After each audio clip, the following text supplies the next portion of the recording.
감사드립니다. 저희 오늘 성경 말씀을 로마서 12장 14절부터 21절까지 말씀 가지고 여기서 이러시면 안 됩니다 라는 제목으로 말씀의 은혜 나누고자 합니다. 같이 우리 주변 분들과 한번 인사했으면 좋겠습니다. 여기서 이러시면 안 됩니다. 좀 웃기더라도 여기서 이러시면 안 됩니다. 뭘 이러면 안 된다는지는 우리 말씀 가운데 나오겠죠. 여기서는 이러시면 안 됩니다. 지난주 저희가 12장 1절부터 2절 말씀을 혹시 기억하시는지 모르겠습니다.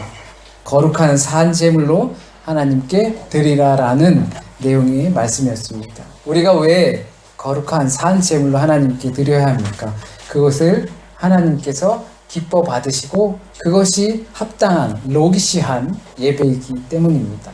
살아있는 제물이라는 것은 얼핏 들으면 우리가 이해하기 쉽지만 자세히 들여다보면 이해하기 좀 어려운 상치되는 부분이 있습니다.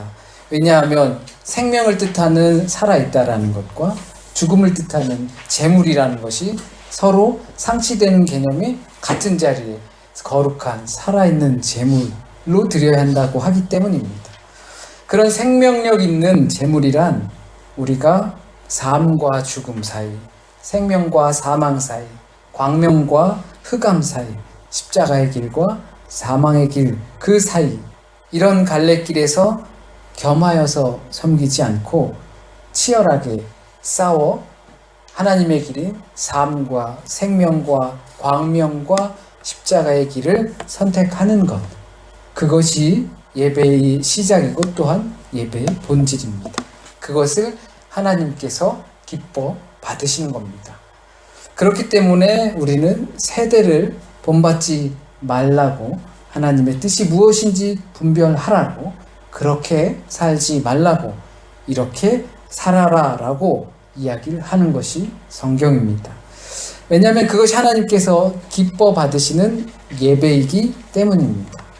세대를 본받지 않고 하나님의 뜻이 무엇인지 구별하는 것은 하나님의 길과 세상의 길, 그것을 겸하여 섬기지 않고 치열하게 싸워가면서 하나님의 길을 선택하려고 하는 그 전쟁 같은 예배, 삶의 예배, 그것을 하나님께서 기뻐 받으시기 때문입니다.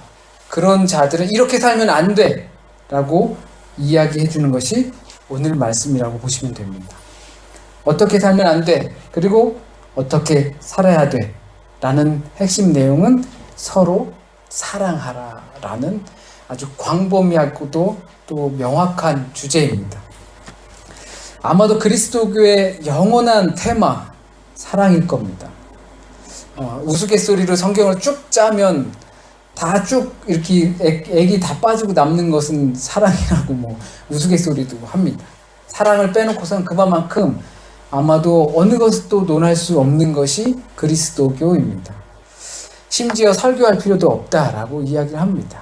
그리스도의 사랑에 관해서만 하는 것이 설교이다라고 이야기하고, 구구절절히 이야기할 것도 없이 서로 사랑해라, 제발. 하나님도 사랑하고 이웃도 사랑하고 너 자신도 사랑하고 제발 사랑하라 라고 말하고 그것으로 끝내도 된다고 할 정도입니다. 그것이 물론 그리스도교만 해당되는 것은 아니겠죠. 대부분의 많은 종교들도 어떻게 따지고 보면 겉의 모양이나 단어나 이런 것들은 다를 수 있지만 깊이 들어가다 보면 결국엔 사랑하라는 겁니다. 사회적으로, 도덕적으로, 윤리적으로 이런 모든 것들이 사랑이라는 광범위한 틀에 모이게 되어 있습니다. 우리가 살아가는 세상 속에서도 사랑은 필수적입니다. 종교적인 것만이 사랑을 강요하고 도덕만이 사랑을 강요하는 것이 아니라 우리가 살아가는 일반적인 직장생활, 공부하는 데 있어서도 다 사랑이 필수적입니다. 우리가 사랑을 하지 않으면, 공부를 사랑하지 않으면, 내 꿈을 사랑하지 않으면 이 어려운 과정을 굳이 버틸 이유가 없게 되는 겁니다. 공항에서 알바할 때였습니다. 어느 날 공항, 제가 일하는 위치로 옮겨서 가고 있는데 시끌시끌해요. 그래서 점점 가까워지니까 어느 한 여인이 에스컬레이터에 서서, 올라오는 에스컬레이터 그 끝에 서서 누구누구야, ich liebe dich, 누구누구야, ich liebe dich, 그 말을 계속 동일하게 반복을 하고 있었어요. 그래서 소란스러우니까 경찰이 무슨 일인지 알고 싶어서 와서 두 사람이 딱 와서 딱 이렇게 붙잡고 물으려고 하는데 그것까지도 뿌리치면서 누구누구야 이리베디시 계속 그것을 외치다가 결국엔 붙잡혀 갔습니다. 그 여인은 그 용기가 어디서 났을까요? 창피하지 않았을까요? 그 사람 많은 데서 또 경찰까지 와 있는데 소란죄로 혹시 잡혀가지 않을까요? 또는 오랫동안 사귀던 애인을 버리고 사법고시를 합격해서 부잣집에 장가를 갑니다. 그 사람들은 어디서 그런 용기가 생겼을까요? 자기 뒷바라지하면서 사랑해주고 함께 사랑했는데 그 여인을 외면하고 버린 채 다른 사람에게 그냥 결혼해버리는 그 용기가 어디서 났을까요? 어떻게 하는 것이 사랑하는 걸까요? 무엇을 사랑해야 하는 걸까요?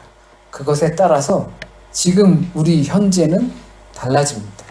현재뿐만이 아니라 내가 무엇을 사랑하고 어떻게 사랑하느냐에 따라서 내 미래도 달라집니다. 그러니까 모두가 사랑을 알고 그 사랑의 당위성도 알고 있습니다. 사랑은 필수적입니다. 사랑해야 합니다. 그런데 문제는 모두가 자기 방식대로 사랑하고 있다는 겁니다. 자기중심적인 사랑이 우리에게 문제를 야기시킵니다. 나 너 사랑해. 사랑하기 때문에 자식들을 그 고난이 있는 이 현실을 남겨두기 싫어서 같이 죽이고 자기도 죽습니다. 사랑하기 때문에. 사랑하는 이 가족을 이 험난한 세상에 남겨두기 싫어서. 자기중심적 사랑입니다. 그래서 어떻게 하는 것이 사랑하는 것인가? 그러면 어떻게 하는 것이 사랑하는 겁니까? 바울은 고린도전서 13장에 이렇게 이야기합니다. 그 유명한 사랑장에서 사랑을 정의 내립니다. 사랑은 언제나 오래 참는 거야 라고 시작하면서 사랑을 정의를 내려요. 사랑이란 이런 거야. 그런데 다소 감정적인 표현들로 되어 있습니다. 사랑이 그런 건 줄 알겠는데 그렇다면 그 한계 어디까지 오래 참는 거야? 나는 그게 궁금해 라고 우리는 말합니다. 사랑은 온유한 거야. 어디까지 온유해야지 나는 사랑할 수 있는 거야? 1부터 100까지 있으면 그것 좀 얘기해 줘. 1부터 50까지 내가 온유할 수 있으면 조금 절반을 사랑하는 거야? 아니면 100까지 다 해야지 그때서 사랑하는 거야? 라고 말할 수 있는지 그 한계를 말해달라고 합니다. 우리가 그렇게 이야기합니다. 요한은 또 이렇게 합니다.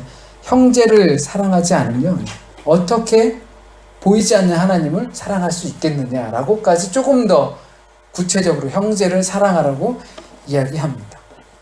그런데 예수께서는 이렇게 이야기합니다. 답을 주셨습니다. 친구를 위하여 자기 목숨을 내놓는다면 그보다 더 큰 사랑은 없다라고 말씀하십니다. 그러나 그것은 최고의 사랑이라는 겁니다. 자기의 목숨을 친구를 위하여서 줄 수 있다면 그보다 더 큰 사랑, 최고의 사랑은 없다. 그게 최고의 사랑이다. 그러면서 예수께서 이어서 하시는 말씀은 너희는 나의 친구다. 내가 그래서 너희를 위해서 죽는다. 라고 하는 거죠. 예수님이니까 그건 할 수 있지. 그러면 우리는 어떻게 사랑해야 합니까? 죽을 수 없잖아요. 그러면 뭐 간 좀 떼줘야 되나요? 아니면 뭐 이 신장 좀 떼주고 콩팥 좀 떼주고 그렇게 하면 우리 인간적인 한도 내에서 사랑할 수 있는 걸까요? 라고 우리는 또 아마 생각하게 될지도 모릅니다. 그런데 우리가 왜 이렇게 생각하는 걸까요? 도대체 사랑의 한계가 어디입니까? 어디까지 해고 참고 오래 참고 온유하고 그래야지 내가 사랑한다고 이야기할 수 있는 걸까요? 라고 우리는 생각하는 이유, 그 이유는 사랑을 실제적으로 하고 있지 않기 때문에, 그런 방관자로 있기 때문에 우리는 그런 것들을 자꾸 묻습니다. 우리는 사랑을 한다고 할 때 윤리적인 또는 사회 도덕적인 실천 사항들과 더불어 함께 말합니다. 이제 개념적인 것이 아니라, 추상적인 것이 아니라, 감정적인 것이 아니라 눈앞에 보이는 사회, 윤리, 도덕적 우리의 삶 안에서 구체적으로 말합니다. 어떤 행동을 할 때 또는 어떤 행동을 하지 않을 때 사랑한다 또는 사랑하지 않는다라고 말할 수 있는 겁니다. 편지에서 그 추상적인 개념, 그것을 구현시키게 됩니다. 또 그래야 합니다. 그것을 더 구체적으로는 공동체 안에서, 가족 안에서, 그리고 공동체 안에서 그것이 이루어져야 합니다. 성도들 사이에서, 교우들 사이에서 그 사랑을 구현해내며 살라고 성경은 말합니다. 그럴 때, 우리 공동체 안에서 그것을 구현해내면서 살 때 하나님께서 그것을 참 예배로 받으시고 기뻐하신다라는 것이 로마서 12장의 내용입니다. 역시 말한 것처럼 내용의 핵심은 사랑입니다. 사랑하라는 겁니다. 그러면서 이렇게 하는 것이 실질적으로 너희들 사이에서 이렇게 하는 것이 사랑하는 것이다. 너희 공동체 안에서 사랑을 할 때는 이렇게 하는 것이다. 이것을 지켜라 라고 말하면서 이야기하고 있습니다. 세부사항들이 오늘 본문 말씀이라고 보시면 쉽습니다. 정리하면 이렇습니다. 악을 미워해라. 악이 아무리 조금 좋아 보이고 악한 사람들이 아무리 잘 사는 것 같아 보이고 성공한 것 같아 보여도 그 악 자체만큼은 미워해라. 그리고 서로 우애 있게 지내라. 공동체 안에서. 그리고 서로를 조금 더 존경해라. 또한 열심히 주를 섬겨라. 그리고 기도해라. 성도들에게 공급하고 또 손님을 대접하기를 좀 좋아해라. 그리고 나를 박해하는 그 자를 되려 박해하거나 무시하거나 하지 말고 오히려 진심으로 축복하라. 울고 있는 자들과 함께 울어라. 스스로 지혜 있는 척, 잘난 척, 자기가 뛰어난 척 하지 말아라. 악으로 악을 갚지 말아라. 될 수 있으면, 정말 될 수 있으면 모든 사람과 일부 사람, 너랑 맞는 사람이 아니라 될 수 있으면 모든 사람과 화목하라. 그리고 너의 원수라고 해도 원수를 갚지 말고 보복하지 말아라. 오히려 그 사람을 데려다가 먹여라. 그리고 대접해라. 이 모든 것은 선으로 악을 이겨라. 악과 맞서 싸워서는 절대 악을 이길 수 없으니까 선으로, 하나님의 사랑으로 악을 이겨라. 요약하자면 이런 내용입니다. 이렇게 살라는 겁니다. 공동체 안에서 그렇게 살고, 가족 안에서 그렇게 살고, 그것이 더 커지면 사회 안에서 그렇게 되는 것입니다. 그것이 그리스도 안에서 사랑하는 것이고, 그 사랑을 통하여서 하나님께 예배 드려지는 것입니다. 삶의 예배죠. 우리가 이렇게 살아야 합니다. 악을 갚고 싶지만 아니라는 거죠. 우리가 사랑하며 산다는 것, 특히나 공동체 안에서 사랑을 실천하며 산다는 것은 바로 이렇게 할 때 우리가 사랑한다라고 이야기할 수 있게 되는 겁니다. 모든 신앙의 정점에 있는 바로 그 사랑을 오늘 말한 것처럼 그렇게 하라고 합니다. 이렇게 실천하고 구현해 나가라. 하나님은 이것을 기뻐하신다. 이것이 거룩한 살아있는 재물이다. 이것이 세대를 본받지 않는 것이고 하나님의 뜻을 따라서 사는 것입니다. 친구를 위해 자기 목숨, 곧 목숨과도 같은 내 자아, 이걸 던져버리는 것이 참 사랑입니다. 참 사랑은 자기 부정에서 시작이 됩니다. 나 없다고 생각하면 돼. 그리스도 공동체 안에서의 사랑은 너 자신을 드러내는 것이 아니라 너 자신을 숨기는 거다라고 말합니다. 이렇게 사랑하며 살고 예배하라고 말하는 바울의 편지 어디에도 너 개인 거기에 삶의 초점을 두고 살으라고 하지 않습니다. 자기 자신을 드러내는데 최선을 다해서 하라고 하지 않습니다. 오히려 자기를 부정하라고 합니다. 사랑하고 싶다면 그럼 너는 없다라고 생각하면 그게 시작이고 또 끝입니다. 왜냐하면 우린 그리스도 안으로 들어갔기 때문입니다. 내가 필요할 때만 그리스도를 내 안으로 모시는 것이 아니고 내가 그 안으로 들어갔기 때문에 내가 나타날 일은 없는 것입니다. 그런데 이것이 우리에겐 너무 어렵습니다. 쉽지 않습니다. 당장 누가 나한테 해코지하면 그거 그대로 해코지 하고 싶은 마음이 있습니다. 또는 다윗처럼 저것들을 완전 몰살시켜 주세요라고 하면서 기도하고 싶은 마음도 있습니다. 우리 안에 자리 잡고 있는 무언가가 우리를 그렇게 만듭니다. 바울이 자신을 로마서에서 뭐라고 했습니까? 오라, 나는 곤고한 자다. 나는 불쌍한 인간이다. 나는 한심한 인간이다. 나는 살아왔는데 나는 진짜 안 된다. 그런데 우린 바울의 고백만도 못한 상태입니다. 바울은 자기가 안 된다고 깨달았습니다. 그리고 그리스도 안으로 들어가려고 그 깨진 항아리 같은 자신의 모습을 그리스도라는 커다란 호수 안에 던져버렸습니다. 그러니까 날마다 부어도 날마다 샜던 그 항아리인 내가 그리스도 안에 그 호수 안에 나를 그냥 던져버리니까 은혜가 철철 넘치게 되는 겁니다. 그런데 결정적으로 우리가 그렇게 완전히 우리를 투신하지 못하는 이유는 우리 안에 있는 그거는 실질적으로 있는 그건데요. 내가 손해보는 거 아닐까라는 마음입니다. 남들이 그렇게 살면 나를 바보 취급하지 않을까? 쟤는 바보야. 요즘 말로 호구라고 하죠. 지난주에도 말씀을 드렸지만 내가 예수 그리스도의 가르침대로 살려고 하다가 괜히 다른 사람들보다 도태되고 바보 취급받고 또 손해보는 거 아닐까 라는 이러한 생각들은 우리에겐 유혹입니다.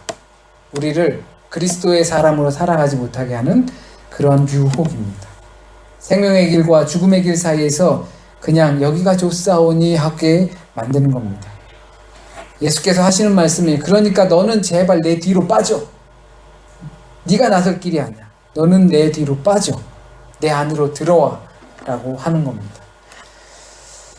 악을 갚아야 하는 것이 아닐까, 복수해야 하는 것이 아닐까 고민될 수도 있습니다. 어릴 적에 이제 고등학교 졸업하고 부모님이랑 같이 사는데 어머니께서 술 취한 행인에게 식당을 하셨으니까 술 취한 행인이 아니죠. 그 손님이죠. 횡포를 부려서 어머니가 머리를 맞으셨어요. 머리를 맞으셔가지고 조금 편찮으셨어요. 근데 그분이 젊은 분인데 그 회사 다니는 사람인데 그 사람도 어느 정도 나이가 있는데 부모님을 모시고 식당에 와서 사과한다고 왔어요. 저희 아버지는 이제 노발대발 하시죠. 사과 같은 소리 하고 있는 사과는 안 먹어 뭐 이렇게 사과 같은 소리 하고 있네 하고 절대 합의 같은 거 해줄 생각도 없고 깜빵에서 고생 한번 해보라고 그렇게 강경하게 나오셨어요. 근데 그러고 나서 아버지는 자리를 뜨시고 저도 그 자리에서 있었어요. 기분이 참 그렇더라고요. 막 화도 내고 싶고 그냥 뭐라고 막 이렇게 확 쏟아붓고 싶고 그런데 괜한 볼펜만 자꾸 이렇게 막 이렇게 꿍지럭 거리다가 그분이 이제 사과하고 또 어머니도 용서하시고 그리고 가셨어요. 예. 왜 되려 갚고 싶지 않겠습니까? 요즘 우리나라 한국에선 보복 운전 막 한다고 하죠. 자기 앞길을 갑자기 가로지르고 들어오면 그냥 너도 한번 당해봐라 가서 또 뭐 이렇게 한다고 하죠. 그것이 낳는 건 뭐예요? 사고, 참사 그런 겁니다. 공동체의 삶, 특히나 사회에서도 그렇겠지만 우리 공동체의 삶에서는 그러면 안 된다는 겁니다. 그리스도인들의 모임 또는 그리스도인의 삶에서는 그래선 안 된다는 겁니다. 적어도 이곳에서만큼은 안 됩니다. 적어도 우리가 모인 이 시간만큼은 안 됩니다. 적어도 정말 적어도 여기에서만큼은 그러면 안 됩니다. 자기 개성만을 요구해서는 안 됩니다. 자신은 자기 자신이고 싶어 하면서 타인은 왜 자기 자신일 수 없게 요구를 하는지 우리는 생각해야 합니다. 여기 이 시간만큼은 나는 저런 스타일 싫어 하지 말아야 합니다. 적어도 이곳 이 시간만큼은 예수 그리스도 안에 머물러 있어야 합니다. 내가 있는 게 아니고 저 사람이 있는 겁니다. 이곳 이 시간에도 우리가 그리스도 안에서 거하지 못한다면 무슨 나머지 시간과 나머지 공간에서 예수 그리스도 안에서 우리가 거하는 자의 모습으로 살아갈 수 있겠습니까? 그렇지 않으면 우는 사람 뺨 때리는 것이고 원수에게 보복하는 것이고 존경은 고사하고 경시하고 멸시하고 천시하고 그렇게 하는 겁니다. 우리가 우리 안에서 그렇게 하지 못하면 밖에 나가서도 그렇게 하지 못합니다. 또한 우리가 우리 안에서 경시하고 또 멸시하고 보복하려고 하고 참지 못하고 또 되려 맞은 것을 그대로 갚아주려고 한다면 나가서도 깨진 바가지 나가서도 샌다고 그렇게 할 수밖에 없습니다. 여기서만 잘하면 돼 라는 것은 절대 아닙니다. 하지만 여기 이곳 이 시간이 시작입니다. 그렇게 하는 자가 어떻게 온전한 기도를 할 수 있겠습니까? 그렇게 드리는 예배가 어떻게 하나님께서 기뻐 받으시겠습니까? 적어도 이곳 이 시간만큼은 그리스도의 사랑과 하나님의 뜻이 여기서 실현되는 데에 초점을 맞춰야 합니다.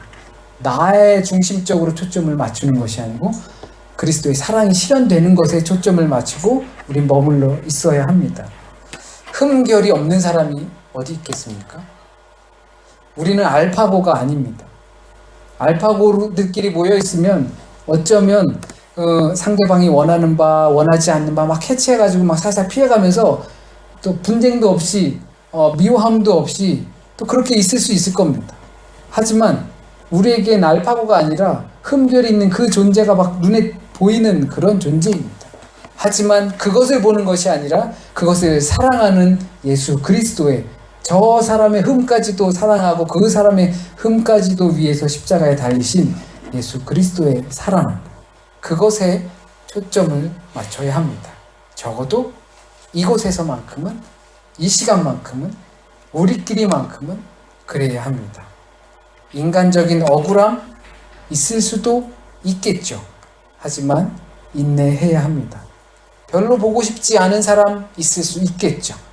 별로 보고 싶지 않은 행동들 있을 수 있겠죠. 하지만 여기서 이 시간 우리끼리만큼은 그것을 존경하고 덮어주려고 노력해야 합니다. 여기서만큼은, 이 시간만큼은 우리가 소극적인 사랑을 실천하는 것이 아니라 적극적인 사랑을 실천해야 합니다. 그것이 하나님께서 기뻐 받으시는 예배입니다. 또 그 자리 그대로 나가면 그것이 삶의 예배입니다. 그것이 거룩한 산 제물로 하나님께서 기뻐 받으시는 합당한 예배를 드리는 겁니다. 그것이 세대를 본받지 않는 것입니다. 세상은 그렇게 우리와 반대되게 악은 악으로 갚고 내가 뭐 당했으면 그대로 갚고 하려고 하는 부분에 있지만 그리스도의 사랑은 거기에 있지 않습니다. 우리 이곳에서는 그럴 수 없습니다. 세대를 본받지 말라 말하며 이야기해준 사랑의 실현으로 공통되게 깔려있는 것이 바로 자기 존재 상태를 온전히 그리스도 앞에 놓고서 내 상태가 어떤지 파악하게 하는 것입니다. 모든 것이 가능하겠지만 그리스도인들에겐 모든 것이 유익한 것이 아니라는 것을 알아야 합니다. 나를 주장하는 것이 아닙니다. 우리의 성정대로 하는 것이 아닙니다. 우린 예수 그리스도를 주장하며 그 사랑을 실현해왔고 또 이곳에서 그 사랑으로 덮어주어야 합니다. 우리를 통하여 예수 그리스도를 나타내는데 어떻게 우리가 악을 악으로 갚겠으며 나와 같지 않다고 무시할 수 있으며 난 원래 이런 스타일이라고 자기 주장만을 할 수 있겠습니까? 여긴 예수 그리스도의 이름으로 모인 복음의 소식으로 모인 교회이기 때문입니다. 적어도 여기선 이 시간 우리끼리는 그러시면 안 됩니다. 이것이 사랑의 실제적인 삶입니다. 이렇게 하는 것이 하나님의 은혜와 사랑이 나의 삶에 거하는 것입니다. 그것을 혹시 거절하시겠습니까? 우리에게 말씀하십니다. 여기서 이러시면 안 됩니다. 그리고 내가 서 있는 자리, 그 자리가 내 그리스도인으로 우리는 교회라고 했으니까 우리끼리만이 아니라 이제 더 이상 이것이 우리에게 세상으로 나가면 우린 교회니까, 내가 교회니까 내가 서 있는 그곳에서도 물론 그러지 말아야 하는 것입니다. 우리 함께 기도드리겠습니다. 하나님의 은혜로 베푸시는 하나님, 우리의 부족한 흠결을 보시고도 그 그리스도의 보혈의 피로 덮어주시고 피같이 붉은 죄 가운데에서도 하얗게 덮어주시는 주님, 우리가 주님의 사랑 안에 거하기 원합니다. 주님의 사랑은 원수를 원수로 갚는 것이 아니고 또 그 원수까지도 대접하게 하시는 것이고 그 원수까지도 축복하게 하는 것이고 그들을 데려다 함께 기도하는 것이고 서로가 용서하며 또 존경하며 우애 깊게 지내는 것임을 우리가 압니다. 그리스도의 사랑이 목숨을 내어준 사랑이라면 우리는 목숨과도 같은 자기 자신, 자아, 이것을 내 이웃과 친구들을 위해 포기할 줄 아는 사랑이 되게 주님 인도하여 주세요. 적어도 지금 이 시간 이곳에서 우리끼리만큼은 그러지 않게 주님 인도하여 주세요. 지금 이 시간 이곳 우리끼리만큼은 그리스도의 사랑이 실현되게 하여 주시고 그 사랑 안에 거할 수 있게 하여 주세요. 또한 교회된 우리가 나 자신이 세상 속에 나아가서 유혹받지 않고 세대로 본받지 않고 바보 취급되는 거 아닐까? 나를 무시하는 것은 아닐까? 도태되는 것은 아닐까? 그런 생각에서 벗어나 주님의 사랑이 실현되게 하여 주시옵소서. 혹시라도 오늘 전한 말씀 가운데 주님 이 시간 우리에게 하고자 하는 말씀, 그 말씀이 혹시라도 잘못 전했다면 주님의 뜻과 합당한 말씀만 우리 가운데 뿌리내리게 하여 주셔서 열매 맺게 주님 인도하여 주세요. 한 주간의 삶도 주님께 맡깁니다. 매일매일의 삶 우리는 치열하게 싸우는 삶의 예배를 드립니다. 그곳 가운데에서 주님 승리하게 하여 주세요. 주님께서 이룩하게 하여 주세요.